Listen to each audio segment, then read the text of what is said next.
Two Davids Walk Into a Bar is filmed in front of a live studio audience. Meet Donald Wilson. He's a smooth, straightforward guy whose dream is to become a detective. Give me like guns and stuff? Hang this up. Meet Paul Miller. He's a fast-talking high roller 2 waters, please. with a low-profile detective school. I've been working my fingers to the bone for you. The bone is a long way off. You all hear me out there? And he's taking the entire class on an undercover mission. You sure you know how to drive one of these things? Oh, there's nothing to it. You just give it a little gas and you let it out on the... It's a crash course in staying alive. Oh, we're in the Vatican. Have faith. Because no textbook can help them now. Forgive me, Father. Okay.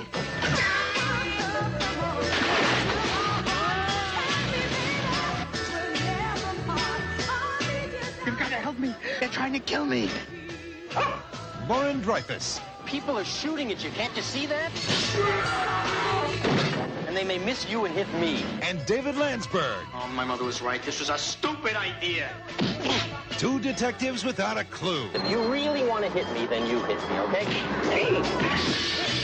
Detective School Dropouts. Welcome to Two Davids Walk Into a Bar. I'm David Lawler, and joining me is David Anderson. How are you, David? I'm well. Hello, new microphone. You sound frickin' fantastic. I do. Now, this is basically take 2 of a show that we were supposed to record, that we were going to record for Blissville, my other podcast, but apparently we had a problem with the recording. Yeah. And since David made me watch this thing, I figured you needed to exercise the demon, as it were. Yeah, I don't want any stone unturned. I'm kind of a freak for closure. Even though you didn't necessarily like this movie at all. Yeah, but I think down the line we will see some very interesting, ridiculous, fun, wonderful, terrible movies. Yeah, that'll actually be entertaining in their badness. That's right, and that's pretty much the premise of the show, because this is our first episode and the pilot, and what we will be doing is looking at a lot of movies that possibly fell between the cracks, maybe some stuff that you may have heard of, maybe some stuff you saw on your video shelf in the video store that you used to go to that we don't do anymore. We don't go there. Now everything is at a keystroke, and all you have to do is go to places like YouTube. That's where David found this movie. Yeah, and I was looking for it too, and I'm looking at, like, right now on the computer as I'm talking to you. I'm actually looking for it again. I think it has gone down again, and it's one of those movies where it goes up. It's like Brigadoon, you know, it's there and then it's gone. Yeah. And maybe it's better that it's gone. I don't know. So, well, okay, you said that you were actively looking for the movie. Now, why were you actively looking for this movie, which is called, let me just intro it. It's called Detective School Dropouts. It's from 1986. It's an action comedy co-starring and written by Dave Landsburg and Lorin Dreyfuss for the Cannon Group, about 2 bumbling private detectives who get themselves hired to find a missing person. So why were you looking for this movie? It was kind of a fuzzy memory. It was like it's kind of like bits of memory of, first I remember that I didn't necessarily think it was that great. And then I remembered like looking up just a few years ago on the internet. I just happened to be reading other things, and they were saying like Detective School Dropouts is the funniest movie I've ever seen, and the slapstick genius. And then, really? Yeah, I know. And then I'm like, well, wait a minute, maybe I need to kind of revisit this. So then I start looking for it, and I'm like, I can't find this thing. And now I'm getting like perturbed. I'm like, and so years go by, and then I'm like looking at other stuff, and then it shows Detective School Dropouts like on YouTube. I'm like, well, I'll watch this. And we had already discussed like stuff we could do. And I said, let's do this movie. And you actually agreed. I'm sorry. And then it's all right, and then but we watched you do owe me. Then, you owe me big time. And then we watched. I will get you back. Okay. I will. And then we watched it, and we did a whole show on it. And then there were some technical difficulties, and so it's lost to the ether. We wound up having a really good discussion that mainly it had nothing to do with the movie. I kept going into areas, and then we realized it didn't work, and then we had a whole other conversation that you ended up, I think you ended up being able to use in something else, or you will use in something. Yeah, that'll be the Blissville episode that is coming out on Monday. I think we talk politics, and we get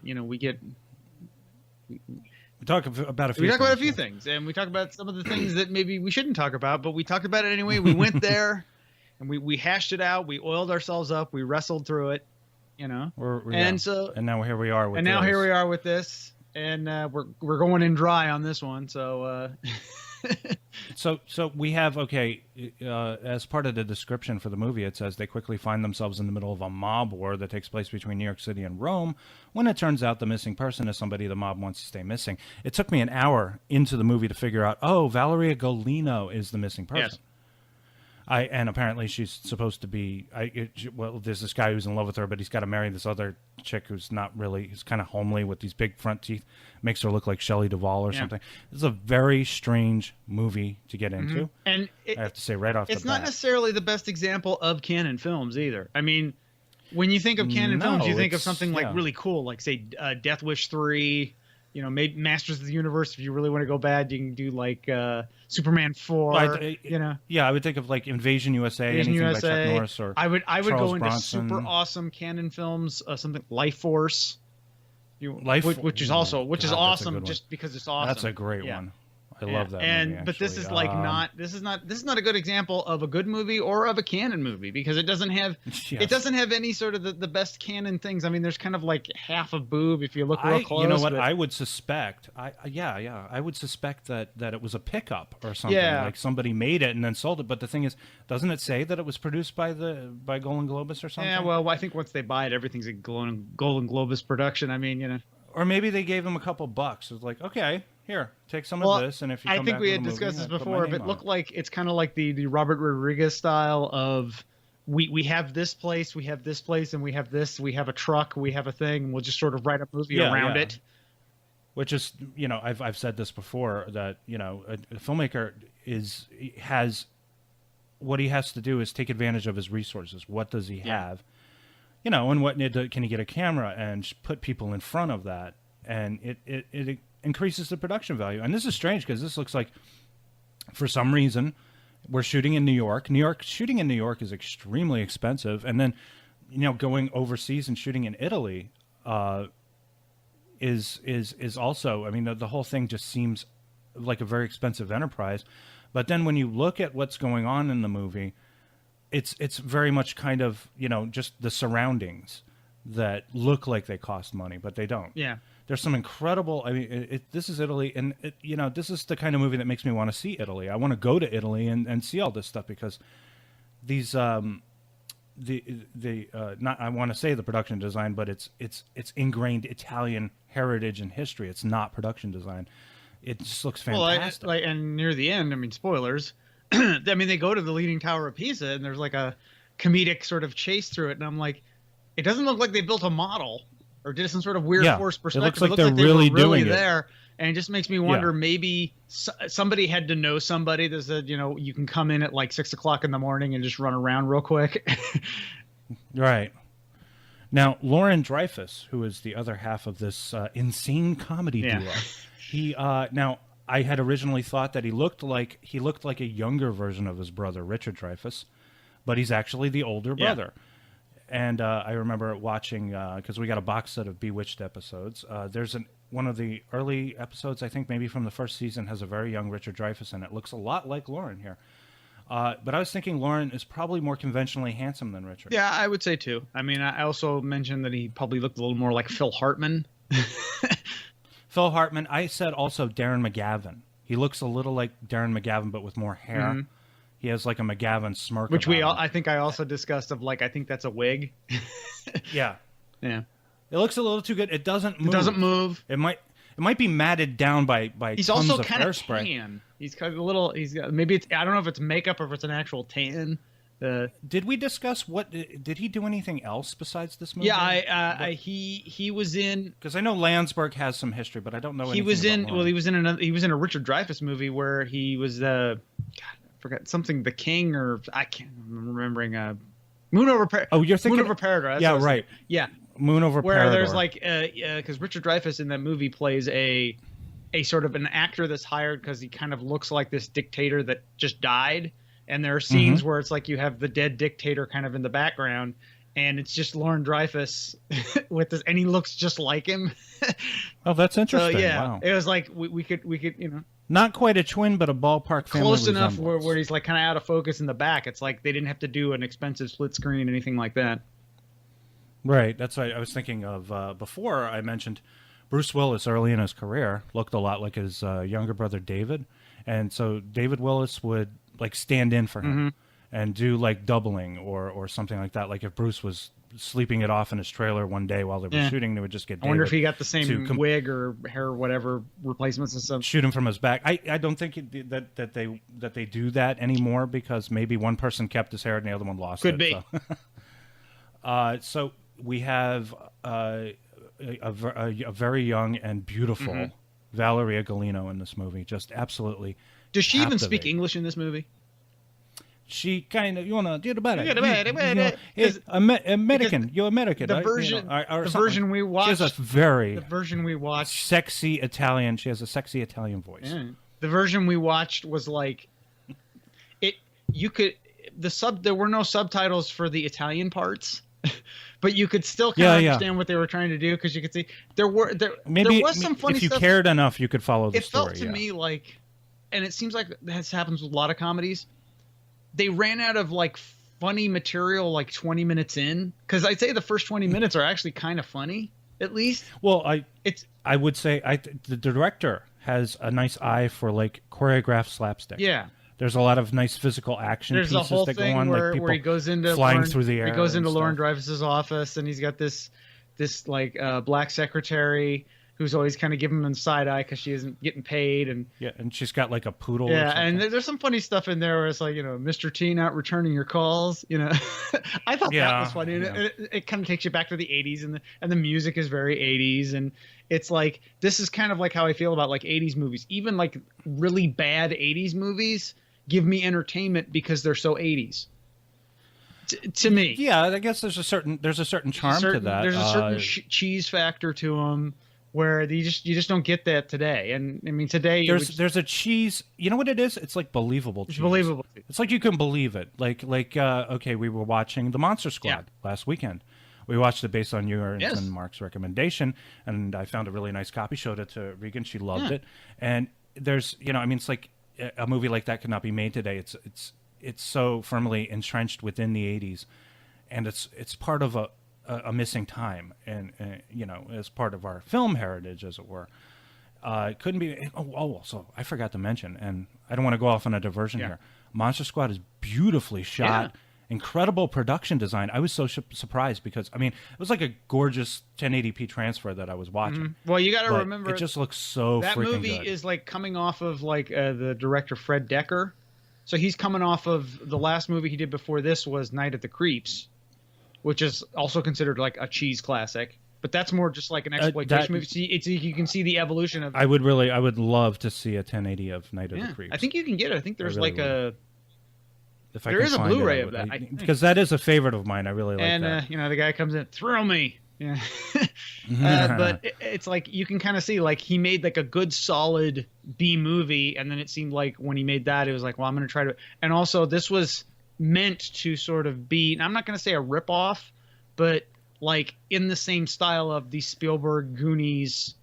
So it's like there was a conscious attempt to make a quality film, even though it's definitely like you feel like overgrown kids are making that movie. But also this overgrown kids having a good time, having fun, and loving horror films. Night of the Creeps as well, same kind of spirit, but a little more intense. But also remember, this was around the same time This is around the same time of to go back to Life Force. I mean, this is like Life Force, and also another movie Tobe Hooper did around the same time. Strange Invaders. No, not right? Strange Invaders. Texas Chainsaw Invaders Massacre from 2. Mars. I'm sorry, Invaders from Mars. Strange Invaders is was another movie that's also great, but it's a different kind of style. That's more of a sort of an homage to the 50s. It's like a 50s horror homage kind of movie. Great movie. But it's like that's going to be on vintage cable box in the future. These like sort of B movies that are made very high quality, much like all the movies of today, which are all kind of B movies and made high quality. They're B movies made on staggering budgets with too beautiful they're too beautiful. They're not rough. They're not I mean, like this movie, okay, Detective School Dropouts. It's incredibly rough. It is. I feel like it could have gone through a couple of script revisions. What script? And somebody wrote something. Yeah. They might have had a couple of pages. I feel like Landsberg wanted to make one kind of movie, and then to get canon involved, they said, "Well, yeah, but we need some explosions. We need some car chases." You must help me.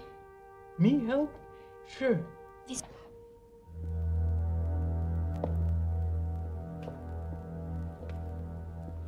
Oh.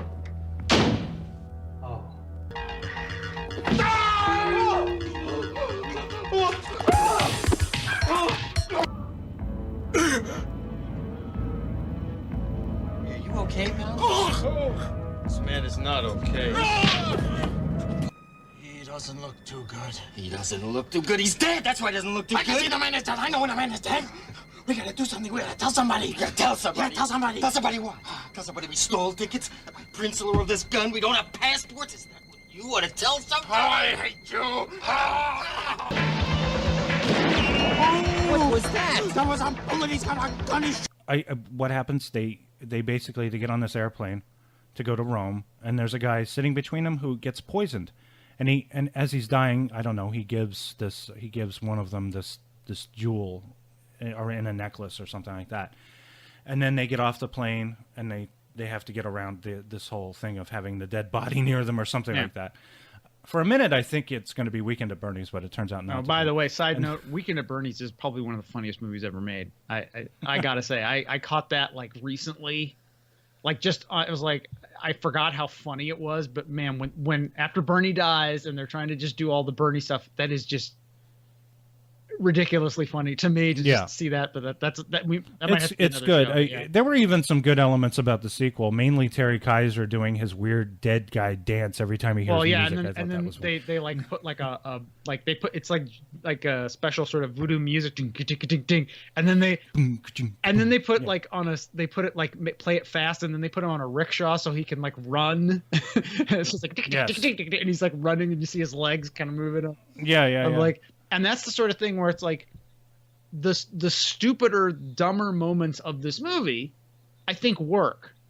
It's just every time they try and amp it up and do something like a Weekend at Bernie's, it falls flat. Whereas like if you just kept it in sort of the Three Stooges style almost, it works better in that. It's just trying to put a plot in that, it makes it worse. Well, yeah, and also, I mean, it's just there's this disconnect with the sound quality of what we were looking at. Just made it sound just abysmal. Oh, okay. But there are some really kind of like shockingly laugh out loud moments in the movie, like the bit with the Ferrari. Yeah.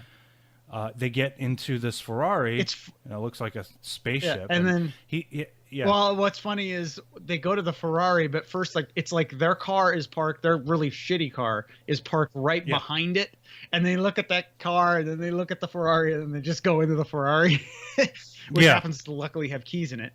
And then it's like, you know how to drive these it's things? like, are you sure you know how to drive this? He says it's a car. You put the and then it key just in, goes. and then it's. It just reminds me of Spaceballs. Yeah, remember Spaceballs? It's a plaid. Yeah. It kind of half reminded me of like if they could have had fully gone with it, of the stupid, because like they just can't quite get there with the stupid, where it's like they could have been like 2001, you know, they could have seen like rainbows and but they didn't do that. Yeah, but it's like they go past and there's like the standing joke of like this woman that like was on the plane or something, and there's this old woman who she's kind of unpleasant anyway. I know she's going on this vacation with her husband or something like that, and she's not really having a good time anyway. And every time she's around, they're around, and they're always, you know, something happens that makes her, I guess, the butt. Yeah, but her husband sees the car coming, and then it's like he's trying to take a picture of her, and she's like, "Where should I stand?" He's like, move closer. And he's like getting her into the street. And then the car goes like whoosh, and then she goes and she flies across, and I think he like smiles or it's obviously meant to be a goofy physical slapstick comedy. But then like in the middle of all this, you kind of have this ethnic slur of Italians, they're either violent, unpleasant, or in the mafia. Yeah.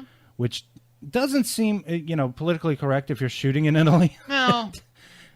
Seems legit, It's not. But the, in the 80s, you had more of an opportunity to get unusual movies out there because distribution was key, and Canon was obviously one of Canon and New World Pictures and New Line Cinema were these smaller companies that were actually seriously Or if you want to go like studios. this was right around the time of pretty much any movie could get made because they could sell, like, it was video. Video was the big thing. I mean, streaming is, you go on Netflix and it's like, what the hell is this movie? I'd never even heard of this. Yeah. Your drive-in movie of the 70s was supplanted by the direct-to-video phenomenon of the mid 80s and maybe to just mid for legal 90s, reasons it had to play in a few theaters or something, but then it would go right to video.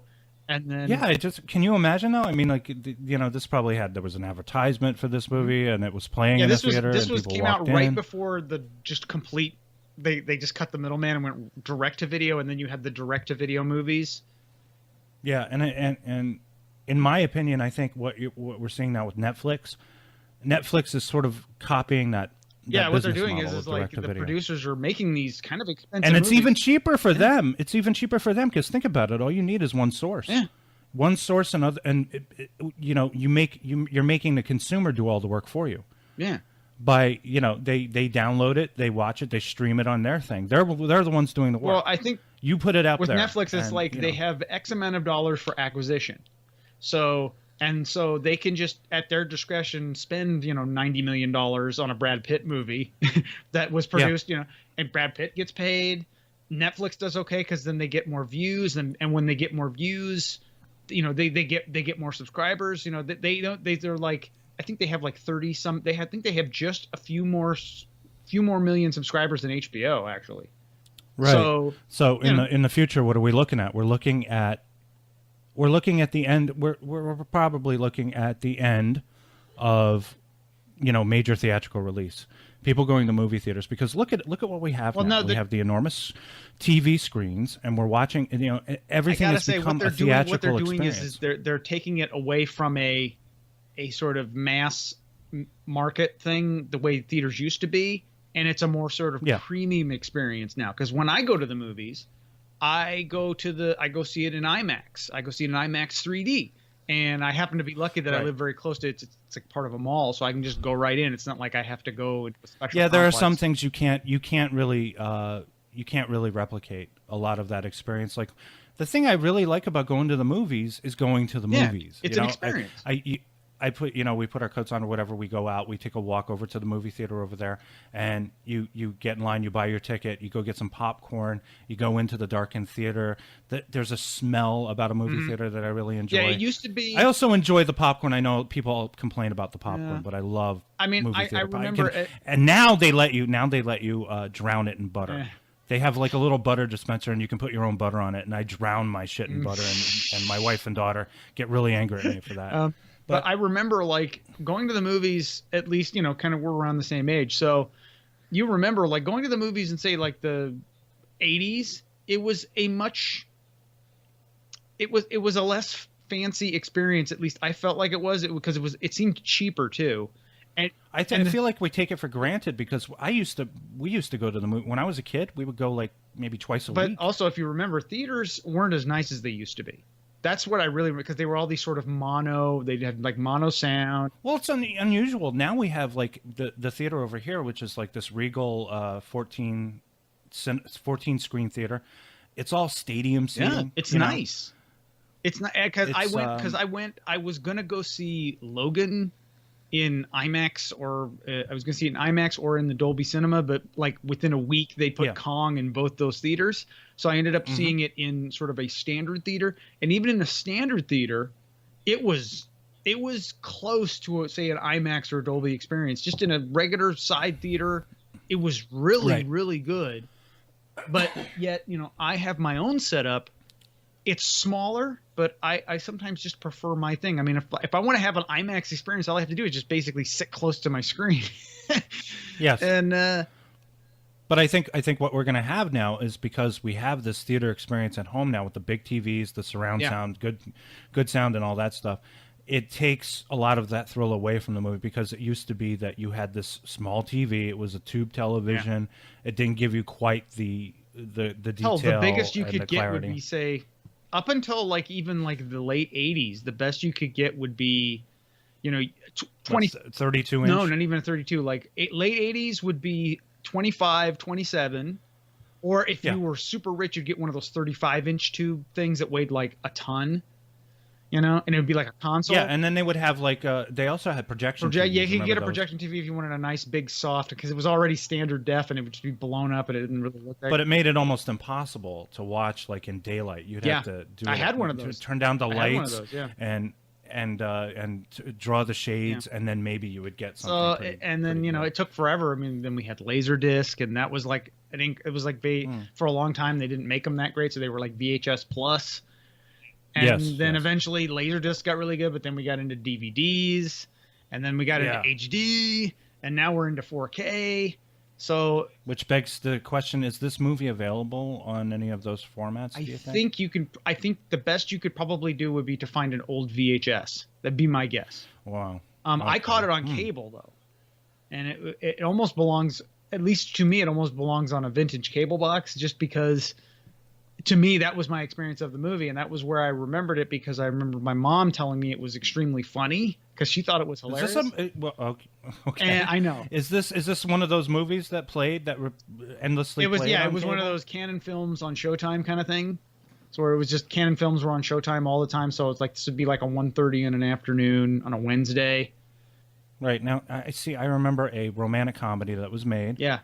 By Golan Globus, and it was actually made by them because I believe Menachem Golan directed it. It was called Over the Brooklyn Bridge, with Elliot Gould, Margot Hemingway, Burt Young, Sid Caesar, Carol Kane. Great cast.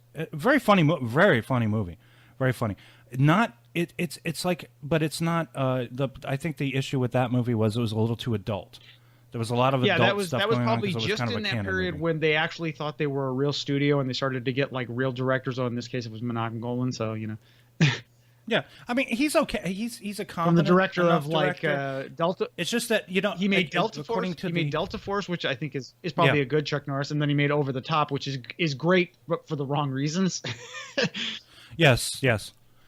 But I think if you want to believe like the Canon documentary that was made, they talked about Menachem Golan. He was a big picture guy. He was like, we get this and we get this and we get this and we put this into a movie, and there it is. Like Dino De Laurentiis, he would do that too. It would be like, big ape, we'll have a big ape, beautiful blonde, and just throw him. Everybody cry when the conga die. Everybody cry. Yeah.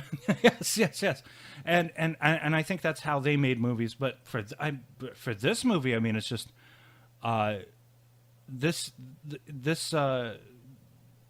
What is being done here is it has that kind of style of let's just throw everything at the screen, no matter what happens. Let's throw everything at it. I feel like if it had been rated R and could have been dirtier, it might have been a better movie, because then it would have just been fully there. But it seemed like that is part of the problem. It's kind of harmless. Yeah, it's like a harmless. It's PG. There's like half a boob, but that's about it if you look real close. But that's it, and it's like. It doesn't seem to know what it wants to be, and that's kind of like a problem that a lot of movies have, where it's like pick a genre and stick with it, or know what your tone is, like know what you're trying to do, know what you're aiming for. Like Monster Squad. Monster Squad's got a lot going on in it. Oh, but but it's awesome because they know what they want to do. And also, I think you have competent Americans who know how to entertain their audience. Yes. That's the one thing we do well, and that's what they love in Europe. As a matter of fact, they love our movies. They love the big spectacle, and that's why our movies make more money overseas than they do here. I don't think they could have. I mean, I'm trying to think, like, could they have sold this one, like starring Mark Landsberg and Lorin Dreyfuss? I mean, they'd be like, ooh, yes. So yeah. I mean, they probably know Valeria. Yeah, they probably know that. That probably be like she was a model before she became an actor. But I was just thinking, because we have this, there's like a painting of Valeria in the movie, and I was thinking, oh, this is like Vertigo. I get it. This is brilliant. But in addition they to weren't that smart. The movie depicting Italians in an unflattering light. If they're not in the mafia, then they're violent jerks. But they eventually rescue Valeria, But he, you know, I mean, like, if this movie had any balls, he would have nailed her. That wasn't going to happen. So it really just comes across as an episode of Two Broke Girls, except, you know, not really good at all. Without the cleavage. Without the cleavage, without Cat. So the movie was not successful at the box office. This is from the Wikipedia, and I wrote in my notes, no shit, in all caps. But it has, for some reason, gained cult film status in recent years with out-of-print used VHS tapes selling on eBay and Amazon for as much as $50 USD. So, I mean... I would not pay $50 for this movie. Maybe sealed. You know, like it was never opened. Maybe. I might... if I was going to buy it, I would only buy it with the intent of holding on to it for a couple of years and waiting for some idiot that really wants it and then selling it back. That really wants it badly. Yeah. So it's got this 80 cent soundtrack. It's very much steep, which is still stuck in my head, by the way. Yeah. Yeah. This is interesting too. Apparently, it's the only film released from the Cannon Group to have lost money at the box office. I don't know that can be true. I mean, if they sold it to cable and it played on cable a lot, they probably made their money back from. And between that and the VHS, they probably at least broke even. The thing looked like it cost about $1.90 to make. $1.90 or like 500,000 lira, which I guess takes us to our final joke, which is that they think that this necklace that this dead guy gave them is going to be instead worth of taking I think the $250,000 reward or something. Yeah. And they're in New York, which is strange. They go back to New York. They take it to a guy. What do you call those dudes? What do you call those dudes who appraise? An appraiser. Yeah, they take it to an appraiser. Antiques appraiser. And he's like, "What was the ultimate? What was the final amount? 800,000 lira, or something like that." No, I think it was 300,000. Anyway, and they think the whole joke of it is they think that he's talking about American money, which I assume that too. Watching, he's in America. If they're in America, why would he charge them lira?